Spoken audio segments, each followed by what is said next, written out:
नमस्कार दोस्तों, कैसे हैं आप लोग। देखिए, मैंने 8086 पढ़ाया था। अब उसके बारे में मैं थोड़ा सा आपको इसकी नंबर ऑफ़ पिन्स के बारे में कुछ बताती हूँ।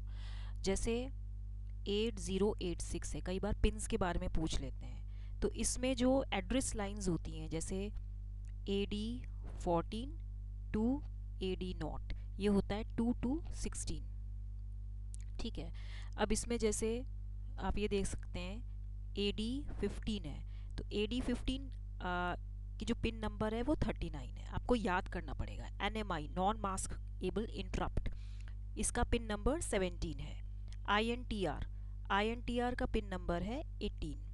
ठीक है। क्लॉक, जो हम क्लॉक पल्स देते हैं, उसका पिन नंबर है 19।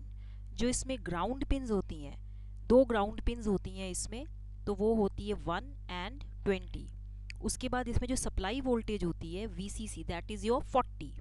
फिर आपका जो इसमें A16 S3 जैसे एड्रेस लाइंस हैं, तो ये S38 हो गया।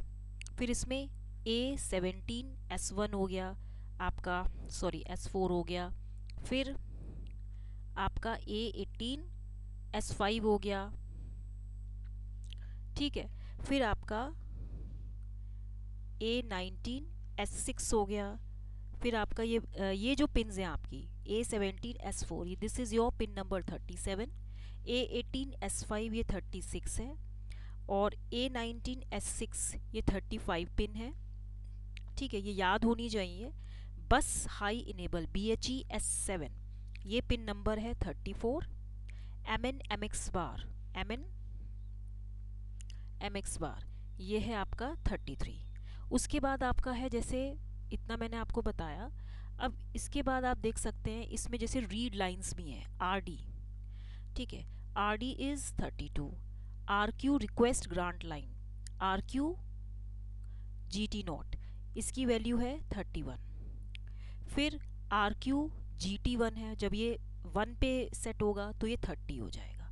ठीक है। उसके बाद आप देखिए लॉक पिन है, जैसे लॉक पिन का नंबर है 29। ठीक है। फिर आपके पास है S2 S1 S0, ये है आपका 26 27 28। ठीक है।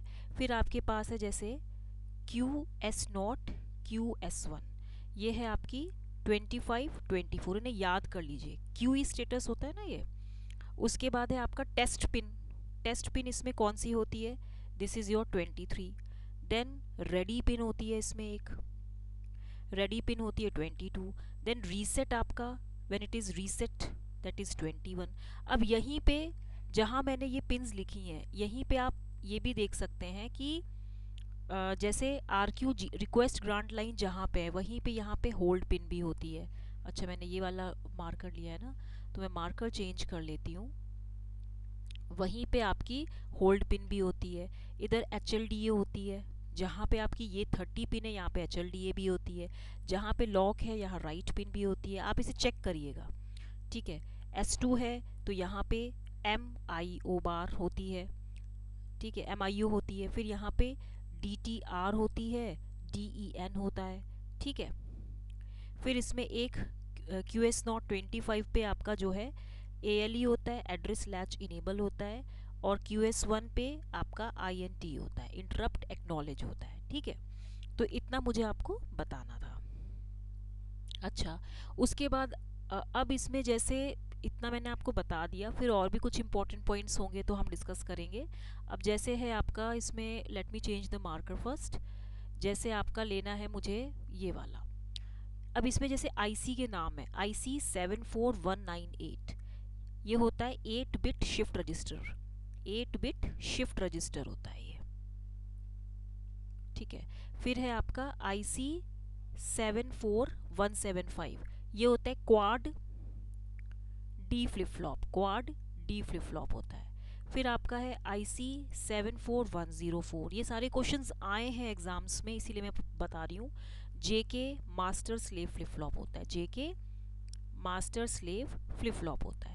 फिर होता है आपका IC 74132, ये होता है क्वाड शिमिट ट्रिगर होता है।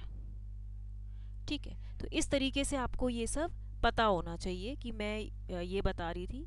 अच्छा, अब इसमें देखिए थोड़ा सा हाई सर्किट, मैंने आपको शायद ये बताया होगा, थोड़ा सा कम्युनिकेशन के केस में जैसे जो क्वेश्चंस आते हैं, इंक्रीजिंग ऑर्डर ऑफ कॉम्प्लेक्सिटी किस में होती है, जटिलता किस में होती है, किन डिटेक्टर्स में होती है, तो हम ये देखते हैं। इंक्रीजिंग ऑर्डर ऑफ कॉम्प्लेक्सिटी जैसे आपका है, एक तो है slope detector, slope detector, slope detector को हम एस डी बोलते हैं, and it is less than B D. B D is what, balanced balanced slope detector होता है, ये बैलेंस्ड स्लोप डिटेक्टर होता है। फिर इट इज़ इसका ऑर्डर इससे कम होता है फेज डिस्क्रिमिनेटर से, फेज डिस्क्रिमिनेटर से। फिर इसका ऑर्डर कम होता है रेशियो डिटेक्टर से। रेशियो डिटेक्टर कहाँ यूज़ होता है, एफएम को डिटेक्ट करने के लिए रेशियो डिटेक्टर होता है। अच्छा, उसके बाद आपके पास आता है जैसे जो ऑप्टिकल कम्युनिकेशन है। ऑप्टिकल कम्युनिकेशन में आप देखिए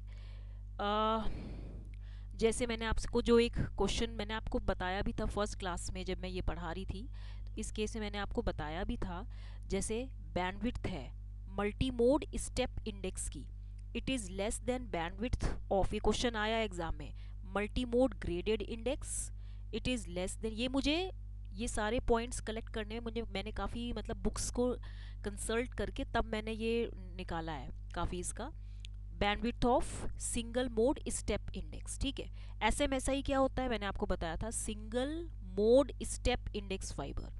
सिंगल मोड स्टेप इंडेक्स यानी कि the only one mod is propagating, one wave is propagating. Mode are the different patterns in which the wave, any signal wave or light wave travels. This is your graded index and this is your step index. ये क्या है आपका multi mode, many modes are traveling, multi mode. Okay, अब आप देखिए इसमें जो bandwidth of core होती है, जैसे इसमें जो डायमीटर ऑफ कोर होता है that is 100 micrometer multi mode step index में।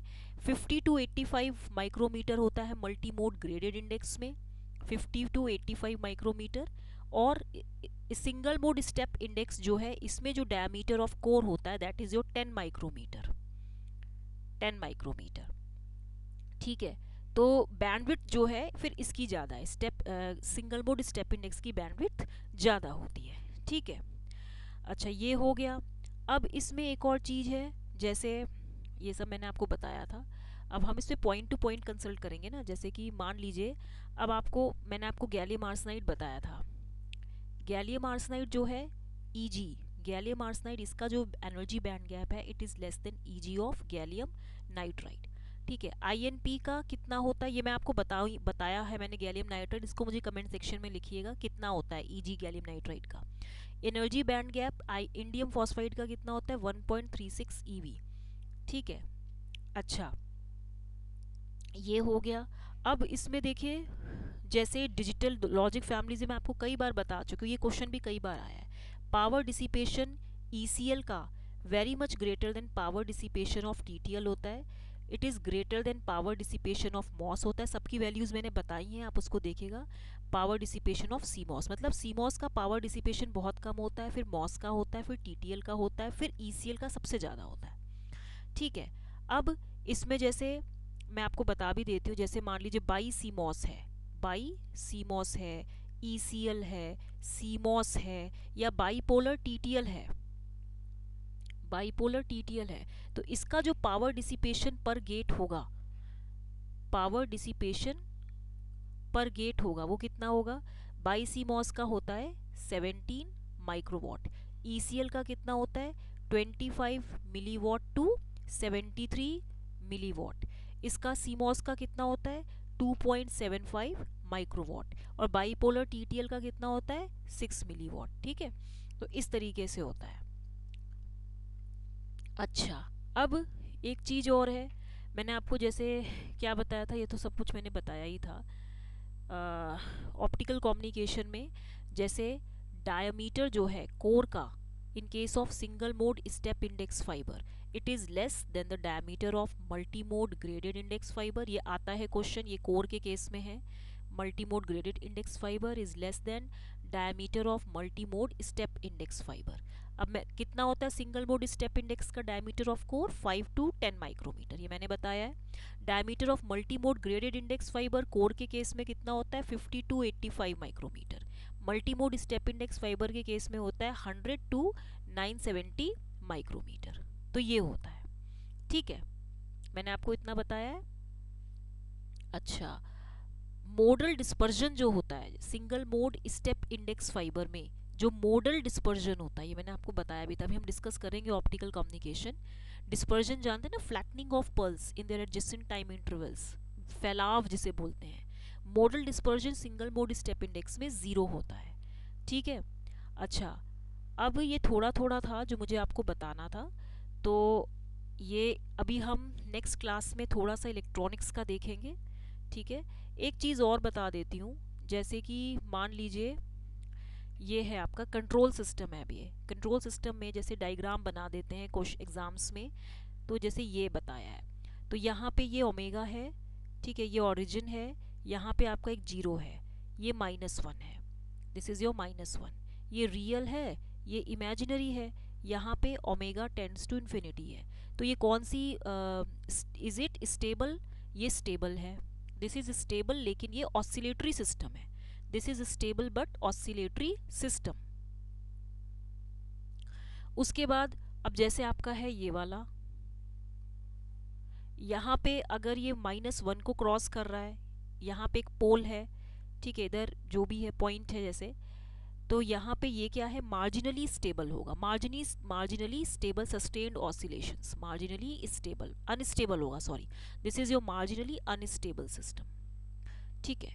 उसके बाद है जैसे यहाँ पे -1 को भी, -1 पहले पॉइंट में बहुत दूर था, यहाँ पे था, ठीक है, यहाँ पे देखिए -1 यहाँ बहुत ही दूर था, यहाँ पे -1 को ये क्रॉस कर रहा है, पोल है, और यहाँ पे अब क्या है, -1 एकदम अंदर आ गया इंसर्कलमेंट में। तो यहाँ पे इस तरीके से अगर ऐसा आपको ग्राफ दिया जाता है, ऐसा डायग्राम दिया जाता है, तो ये कौन सा है, ये अनस्टेबल सिस्टम है। तो मैंने आपको इतना बताया है, तो आशा करती हूँ आपको ये अच्छे लग रहे होंगे पॉइंट्स। ये क्वेश्चन से बहुत बता चुकी हूँ एक साल से, तो ठीक है, तो 1 साल 1.5 साल बहुत क्वेश्चंस कराए हैं। अभी थोड़ा सा थ्योरी पे चलते हैं, क्योंकि बच्चे भी बोलते थे मुझे कमेंट सेक्शंस में कि आप थोड़ा बहुत फॉर्मूला लिखा कीजिए, थ्योरी वैसे मैं क्वेश्चन से रिलेटेड बता देती हूँ, लेकिन अभी मैं थोड़े से मेन पॉइंट्स बता रही हूँ। ये सारे एग्जाम्स में आए हैं, जो भी मैं आपको पॉइंट्स अब तक डिस्कस कर रही हूँ सारे एग्जाम्स में आए, ओके। तो till then like share and subscribe करना मत भूलेगा। Till then thank you, good bye.